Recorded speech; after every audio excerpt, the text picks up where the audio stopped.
มีแต่คนหล่อๆเนาะมันก็บ่ก็คล้ายกันนั่นแหละพี่น้องเนาะกันสิว่าก็โอเควันนี้อาจจะได้เห็นห่างไว้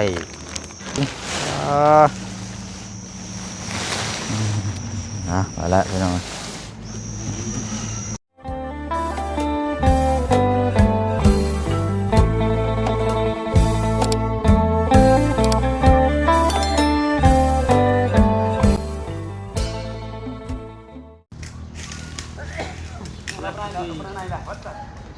รถเบาลาวเวียดนาม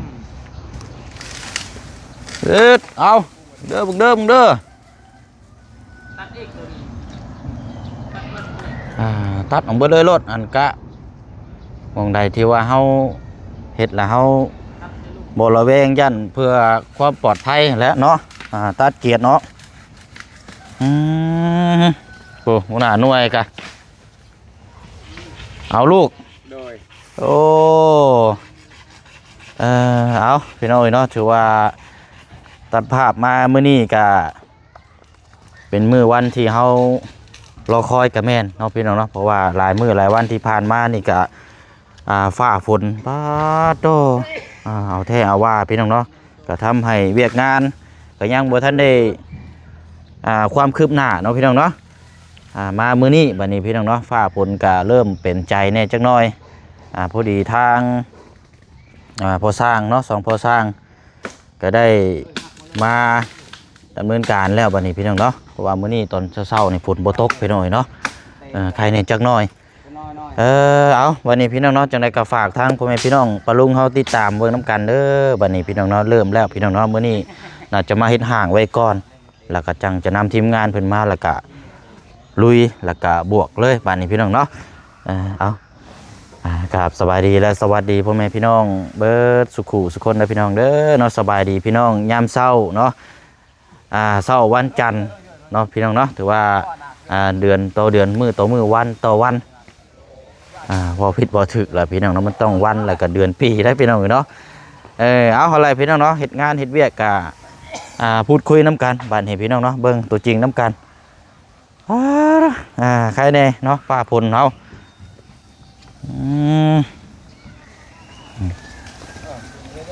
ใบอันนี้งามไปดินี่เนาะ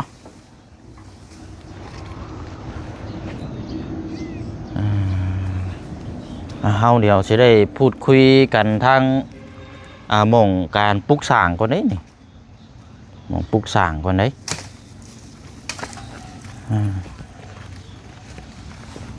ดินเล่ากับยูนี่แล้วพี่น้องเอาสบายดีพอเด้อโดยใช้ทางไหน อันมีทางพอลุงยิบซีอยู่ต่างประเทศแล้วว่า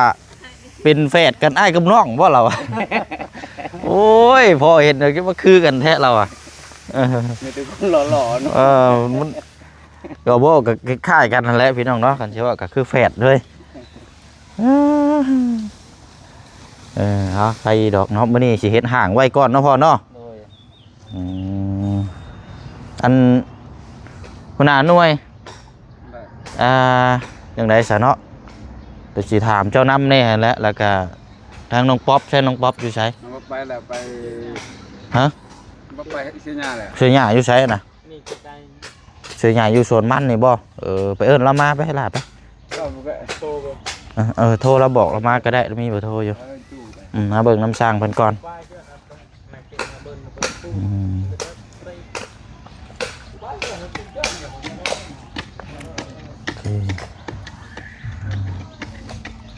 อันเฮ็ดอยู่ห่างเฮ็ดอยู่มุมนี้เนาะพ่อเนาะบัดเทิงเชื่อบัดว่าปุกย่อได้ใช่เจ้าสิบ่ยากบ่บ่ถูกติฮะบ่ถูกบิดอยู่บ่หันหน้าไปพี่แล้วเนาะ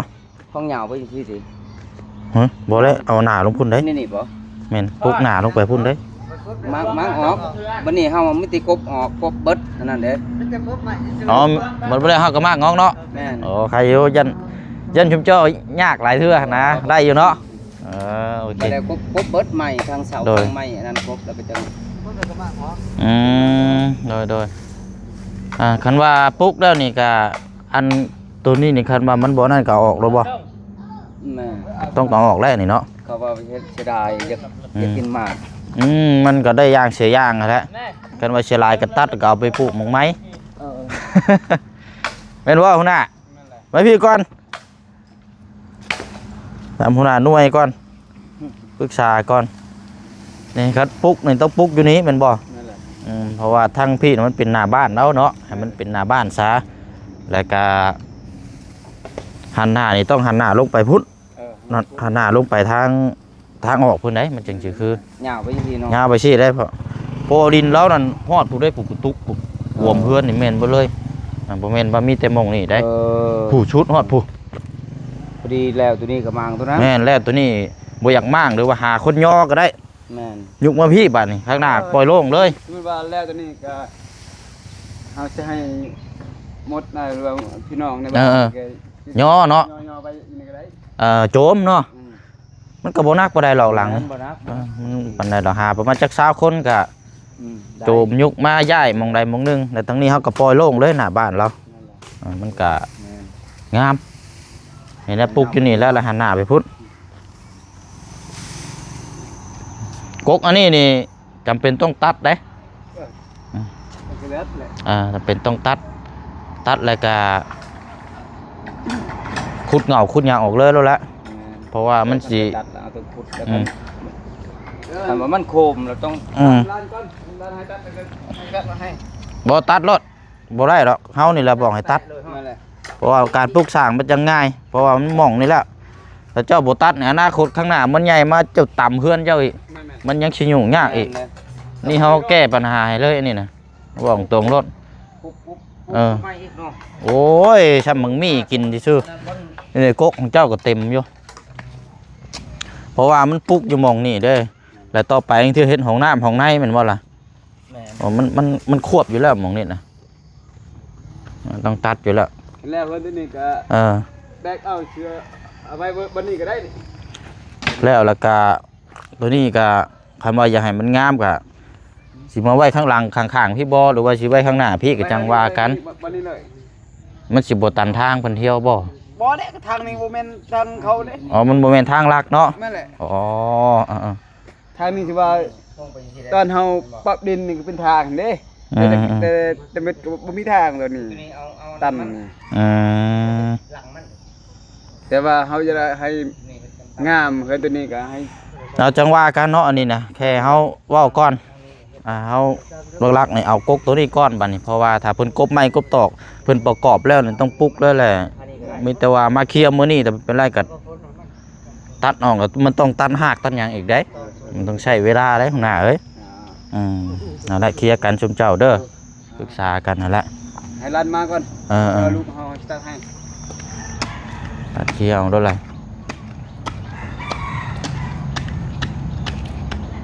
แต่ว่าห้างมันบ่แข็งซ้ำไม่ห้างไม่คามหรอกอันนี้เนาะ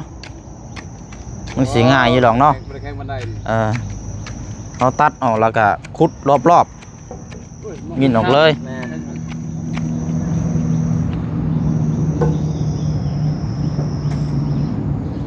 เอาเลยรถมันจังเห็นวีเห็นงานมันจังสะดวกสบายแหละเพื่ออนาคตถ้าบ่เอาออกนี่ก็ยับมาพี่ก็ได้แต่ว่าอนาคตนี่บางเทื่อมันใหญ่มานี่มันใหญ่มันก็อันนั้นมันแล้ว มันใหญ่มามันต่ำงาเฮือนงาซานลมพัดมาพายุเข้านี่เฮือนฮักนี่โอ้ยมันว้าวหรอกยากแล้วเจ้าอยู่บ้านบางาปีกายนี่พวกไม้นี่ลมทับใช่เฮือนบ่แล้วพออยู่นี่คือกันแล้วแต่รายการเขาคิดว่ามันบ่โอเคเขาเก่าออกโดยรถบ่เป็นหยังมันก็ได้ย่างเสียย่างได้เฮือนก็เอากงไม้ออกเป็นหยังหรอกมื้อนี้มาเฮ็ดห่างไว้ซื่อๆมื้อนี้เนาะพ่อเนาะเฮ็ดห่างไว้ซื่อๆแหละมื้ออื่นถ้าว่าผ้าผลบ่นั่นแม่นพร้อมบวกเลยมื้อนี้เนาะเอาเครื่องมาได้ทำนี่ได้ว่าสิไปเอานี่เครื่องจักรอยู่บ้านช้างมันข้ามห้วยบ่ได้มันพ้นแห้งเนาะนี่พอดีห้วยมันไปบ่ได้มันโคจมเลยแต่ละเทื่อไปได้ฟ้าฝนตกแห้ง ยังเราตัดบ่อะไรก็ได้หน้าป้องจั่วตำนี้ก็ได้ตัวนี้เฮาตัวนี้ตั้มต้องละเอาได้นั่นแหละอะไรพออันพาบัตก็เอาตัวนี้แหละนี่ตัวนี้แหละเอาตัวนี้ง่ายนี่แหละเพราะว่าอันโอ้10 เมตรพุ่นเลยนี่เขาซื้อมาไงเฮ็ดเพื่อไว้เลยรถหม่องนางกินข้าวกินน้ำเลยก็ได้มันจังสะดวกสบายเลยซื้อกับตัวนี้นี่ดีทางนั้นเฮาเฮ็ดให้มันลงทางนี้ฝนบ่ให้มันผ่าทางนั้น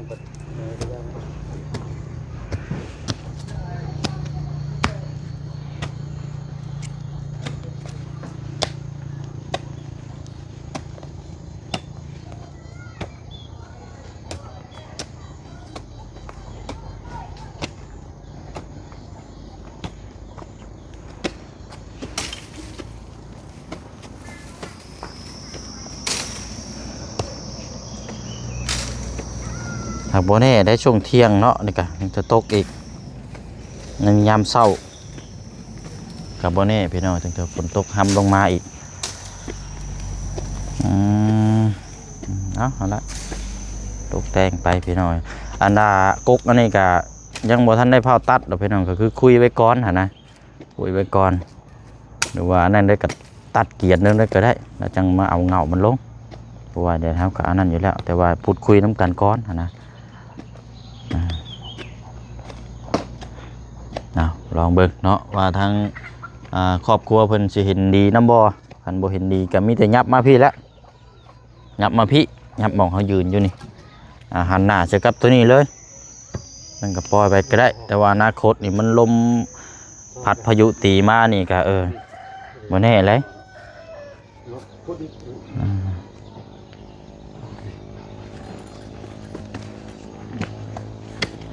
ปิดห่างไว้เป็นปลุกมุ้งไว้ใครอยู่หรอกไม่อันนี้เขาก็มีอยู่เนาะไม่จังไพ่เพื่อนในนี้ทีมงานเพื่อนนี่มีน้ำกัน3เนาะพอเนาะแต่ว่าอันบ่เชียงว่าขออย่าให้ทั้งเบาตะโลนี่มาเฮ็ดน้ำพี่น้องโดยก็เว้ากันแล้วกับมันแต่ว่าเราสิมาอยู่บ่มาเพราะว่าเขาถามมื้อนั้นว่าไปเราว่ายังเบียกบ่มีเราว่าคันว่าเราให้ไปยังไปแล้วเราประมาณนี้นะแต่ว่าเขาก็ขออันตามสมัครใจเนาะถ้าว่าเราบ่อยากมา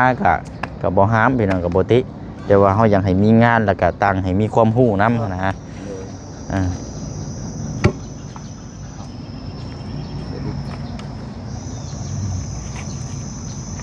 โอ้ยคันบ่ตกเบิดมือมื้อนี้ก็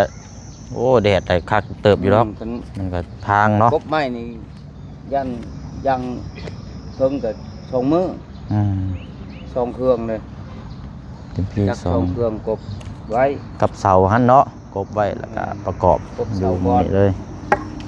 แล้วกบแล้วเสาข้างคือโดยอันว่าตะปูเฮาซื้อมาเด้ออยู่เทิงหั่น6-80อย่างละแก๊สกันว่ามีหยังก็ถามทั้งน้องเพิ่นนี่แหละทางเจ้าของเฮือนน่ะให้เพิ่นเอาให้เขาซื้อมาไว้สำรองไว้แล้วเวลาเอามาตอกสิแหละบ่ต้องอันนี้เลย10นั่นแหละใช้ลาย8มันบ่ใช้ลายปานใดดอกจังหวะคันนั้นก็บัดมันเบิดแล้วจึงซื้อไหมแล้วเขาซื้อมาอย่างละแก๊สนะพวกแนว10เนี่ยมีแต่ไม้อ่อนมีแต่ตอก10แล้วมันแข็งมันมีแต่ไม้ใหญ่เนาะโดยโดยนั้นคือตะโลคือกันแล้วมีแต่10ใช่10โซลายเนาะนั่นโอ้ชาวสวนบ่นี่ชาวสวนชาวไร่สบายดีเด้อเอาปลดหมวกปลดข้างก่อนบัดนี้เสียหญ้ามันโอเคเอาเดี๋ยวอันละเพราะว่าสร้างเพิ่นมามื้อนี้ก็เลยอยากให้มาเบิ่งก่อนแล้วก็จังไปเสียหญ้าต่อก็ได้เนาะโอเคไปหน่อยใช่ละทั้งนาบ่าวจะไปใช้กินนี่นะอันนี่แหละน้องป๊อปอยากปรึกษาว่ากกตัวนี้เจ้าสิเอาไว้บ่หรือว่าสิเอาออกก็ได้ฮะเอาออกเลยก็ได้เพราะว่าอันต้องถามเจ้าก่อนได้ บางคนก็ว่าอยากสิลายมากเอาไว้กินพักแต่ว่าเฮานึกเห็นคำนึงข้างอนาคตข้างหน้านี่ถ้าว่าปลูกเฮือนอยู่น่ะลมพัดลมเพมานี่พัดใส่เฮือนเจ้านี่มุนเอาได้นี่เลยอยากถามก่อนว่าถ้าวางออกก็พากันลุยเลยแล้วเด้อตัดออกแล้วก็บ่ต้องตัดเหงานะมีได้ขุดเหงาอีกบ่แม่นง่ายๆเด้อโคนเหงาได้ซอยกันนึกทึกแล้วโอ้จำนักกูอันหักสิไข่กูเฮือนน้องอ่อนอยู่ดอกเฮือนน้องอ่อนน่ะเสาไม่ขามมันน่ะใหญ่อีกก็สิไข่กว่าอยู่พุ่นอยู่หรอกนั่นแหละมีแต่พัดว่าสิเอาลงมือใดก็ทั้งว่ากันอันนี้เด้อเอาจักรยังมาตัดแล้วก็พากันขุดรอบๆก็เบิ่งตัวจริงนำกันอีกเทื่อนึงมันก็ทั้งเทื่อแล้วก็เพิ่นสิได้วัดความกว้างความยาวแล้วปลุกเพื่อนซะเลยนะมันจังบ่ใช้เวลาทางทีมงานพอเพิ่น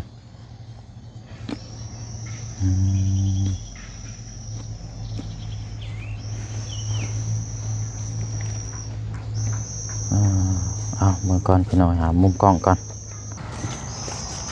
และเกิงออกเป็นละเอาโอเคบัดนี้พี่น้องต้องสิเบิดเนาะฟ้าฝนอากาศนี่ไปแล้วเอาพากันเอาเลี้ยงไว้เจพละไม้กัน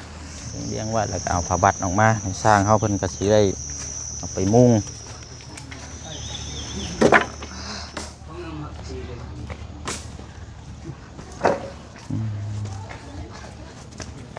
ว่าเรื่องผ้าบัดนี่ก็เดี๋ยวสิซื้อไปแก้ไขชั่วคราวพี่น้องอีกเนาะ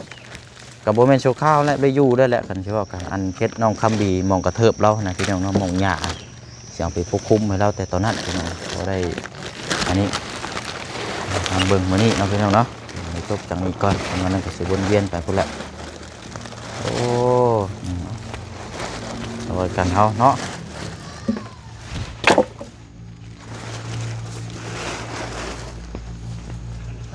แห้งบ่เนาะ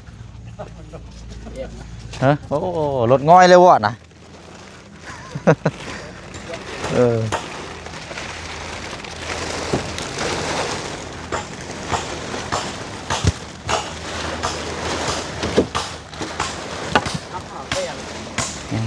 เอาไม้ออกก่อนนะ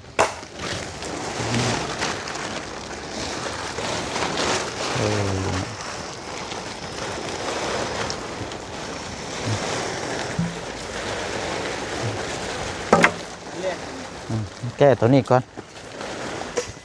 แก้พดตัวนี้ก่อนแล้วจังโจมไปพุ่น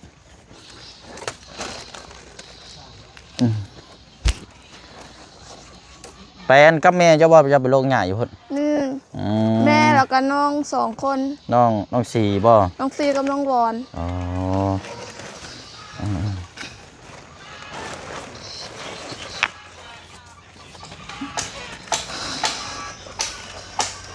มันงามอยู่บ่น้องงามอยู่บ่มันเจ้าบอนนี่บ่มันมันมาไปบ่ค่อยงามปานใดแต่ก็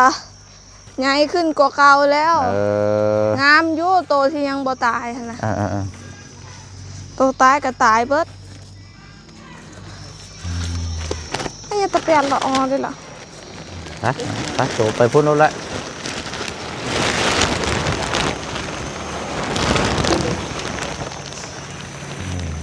โอเควันนี้อาจจะได้เห็นห่างไว้ก้อนพี่น้องเนาะเห็นห่างไว้แล้วก็ทางเบิ้งเนาะก็จะได้ดำเนินการต่อเพราะว่าถ้าบ่เห็นห่างนี่ตั้งเทื่อฝนตกมานี่โอ้บ่แห้งแล้วเนาะเขาเห็นห่างไว้นี่ก็คือกันไว้ดีที่สุดแล้ว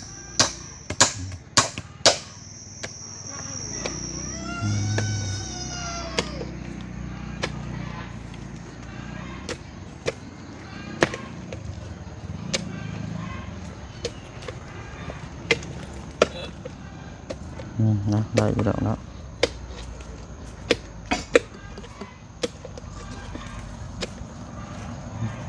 ไปนี่ก่อนเดี๋ยวสร้างเป็นนั่นก็ได้ละ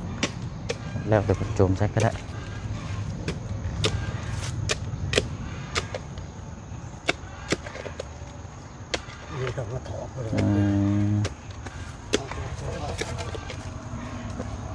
ไอ้ อ้นี่มองมันเอาไม้วางใช่นี่เนาะ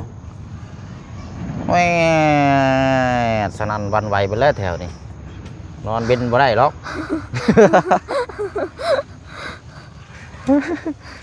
เออ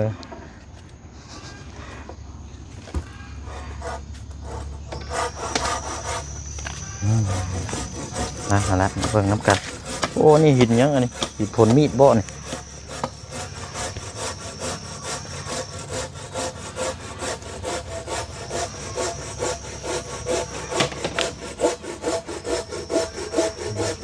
มีแต่ว่าคันว่าเจ้าเฮ็ดห่างแล้วมื้อนี้กับมื้อหน้าเนาะพ่อเนาะมื้อหน้าจังพากันเอาเครื่องเอาหยังมาเนาะอ๋อมื้อหน้าซ้ำนี่ก็ครบเลยเด้อ วันนี้ก็คุดอีกบ่ปีใช่ปะนะ พี่ชาย ไอ้หนัวตะกี้ช่างปีปะนะ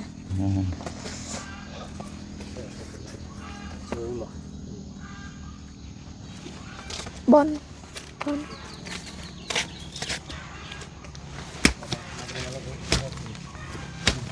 มีเข้าถึงเอาแล้วดูแล้วให้คุยกัน บนดาวปีเนาะ เนี่ยจะให้จับคนไหนก็ดี เสียมก็คือน้อยแท้เนาะ ด้วย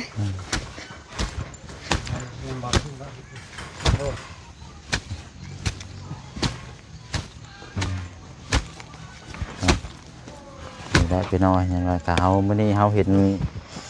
ทางสร้างเพิ่นมานี่แหละเนาะดำเนินการควบคุมไว้ก่อน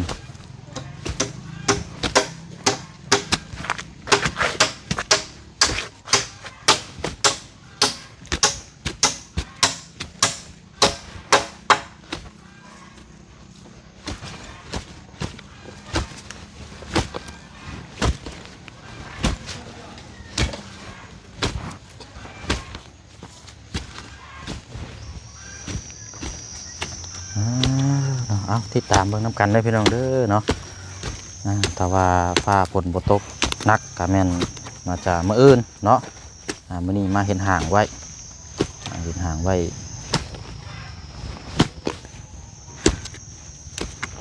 หมองเฮ็ดเวียกเฮ็ดงานนี่แหละพี่น้องเนาะ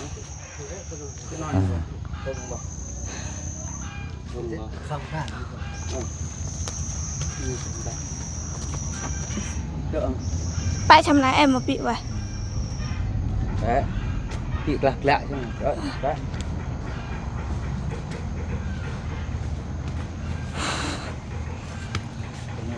เนาะอาจจะใช้เวลาอีกจักหน่อยเพื่อพี่น้องเพื่อสิแล้วเพื่อตัดอันน่ะเฮ็ดอันนี้มันคืออ่อนแท้คือบ่เอาตัวใหญ่ๆพอใส่รถเอาลำใหญ่หั่นไปยัง ไว้แล้วเตาเกลือ อ่อน เกลื แท้ ออะ เอาตัวใหญ่ใช้รถไปยังขับรถ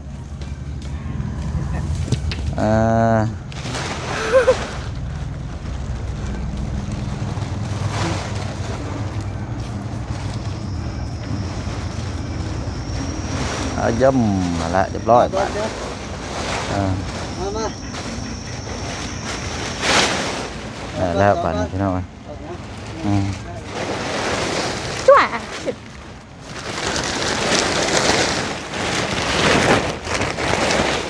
ก้อนตอกบ่ห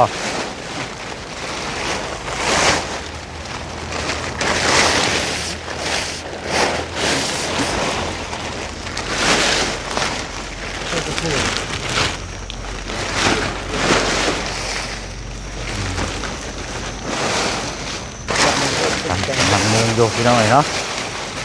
เอามีแต่ว่าตามนั่นแล้วบัดนี้พี่น้อยเนาะฝากทางปลาลุงซีเฮานำกันอีกเบิดสุขุสุคนเด้อพี่น้องเนาะติดตามเรื่องน้ำกันอันนี้เนาะมื้อนี้ก็ได้เป็นน้ำกันเนาะทางสร้างเพิ่นมาดำเนินการเตรียมไว้แต่ว่าบ่ได้ครบมื้อนี้เราพี่น้องน่าจะเป็นมื้ออื่นเพราะว่าฟ้าฝนนี่แหละพี่น้องเนาะเอาจังได๋ก็เป็นอีกมื้อนึงมื้อนี้ก็เนาะฝากทางพี่น้อง FC ปลาลุงเฮาติดตามเบิ่งน้ำกันอีกเนาะแต่ละเขตแต่ละสถานที่เนาะที่เราจะเดินทางไปน้ำกันมื้อนี้กับพี่น้องเนาะ หลักๆเลยกะผู้ใหญ่พี่น้องยิงไปทางเพชรน้องคำดีเนาะกะแจ้งเพิ่มเติมน้ำกันอีกเนาะยอดสมทบหรือว่าซื้อที่ดินให้ทางน้องคำดีกะยังเท่าเก่าเท่าเดิมพี่น้องเนาะตามที่เขาแจ้งไปเมื่อวานนี้เนี่ยเนาะ15 ล้าน 1,930 บาทเนาะก็ยังขาดอยู่ประมาณ6 หรือว่า 7 ล้านซะพี่น้องเนาะเพื่อไว้เครือค่าธรรมเนียมค่าในบ้านเพิ่นมาเซ็นประทับตาเป็นมากปกครองเนาะพี่น้องเนาะ ไปกระเจิงฉัน สำหรับทางเคสน้องคำดี ปะตอนละกัน เนาะลาพี่ลาน้องก่อนเนาะเดี๋ยวจังมาติดตามเบอร์น้ำกันอีกเนาะลาก่อนเด้อพี่น้องเด้อเนาะบทสกูชนเนาะพี่น้องเนาะมาน้องป๊อปกันให้เป็นมาเบิ่งน้ำมีจังน้อยแล้วจังให้เราไปเวียนงานที่เก่าแล้วพี่น้องเนาะน้องเป็นกาเสียงานมันเนาะโอ้เอาเอ็ดถึงไปแล้วพี่น้อง จะจุกี้เลย